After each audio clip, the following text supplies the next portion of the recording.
po dito sa Diaz Pass, sisiguraduhin namin sa inyo na laging may bago, na lagi kaming may o-offer sa inyong bago. So sa halagang 999 mga po, meron na kayong buffet alas 3 hanggang alas 6 ng hapon. Meron kayong 40 minutes Swedish massage at alas 3 hanggang ng hapon hanggang alas 6 meron po kayong buffet. At syempre, dito lang nyo yan matatagpuan sa ground floor ng Herencia Hotel. At kung kayo naman po ay nasa Barangay Pag-asa San Roque, and din po kami branch sa Barangay Pag-asa San Roque. Mangyari lamang pong tumawag kayo sa 0970-305-2018 o hindi naman kaya sa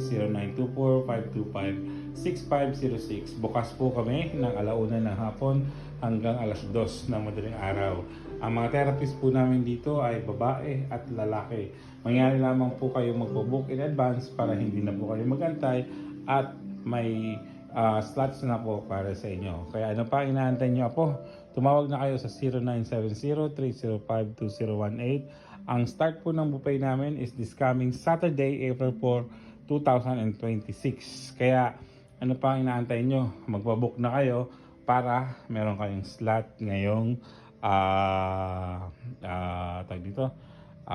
April 4, 2026. So sa ngayon mga po, nagbablog si Lolo dahil magbubukas pa lang kami. Kaya nagbablog na ako para sinisigurado ko na updated yung mga followers ni Lolo. So kung meron po kayo gustong i-suggest sa amin dito sa spa namin, yung pwede magpa-improve ng aming operation, ng aming serbisyo, mangyari lamang po i-comment nyo dyan sa baba kung ano yung mga suggestions at kung saan nakarating ang video ni Lolo. So ayan po. Yan.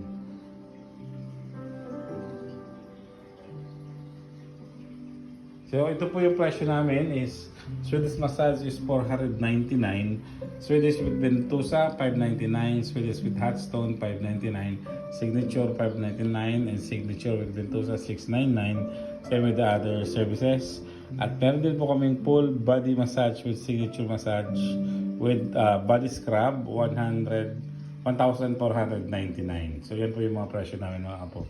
So kung gusto niyo pong magpa-body scrub, meron din po kami dito available na body scrub. Kaya ano pa inaantay nyo? Gaya na sabi ni Lolo, tumawag lang kayo sa 0970-305-2018 o hindi naman kaya sa 0924-525-6506. Maraming salamat mga apo. Kita-kits tayo. Ingat. At kung bago lang po kayo sa page ni Lolo, baka naman pwede nyo i-follow, like, and share para alam nyo na patuloy tayo magkwentuhan at magbalitaan. Maraming salamat. Stay safe. Ingat.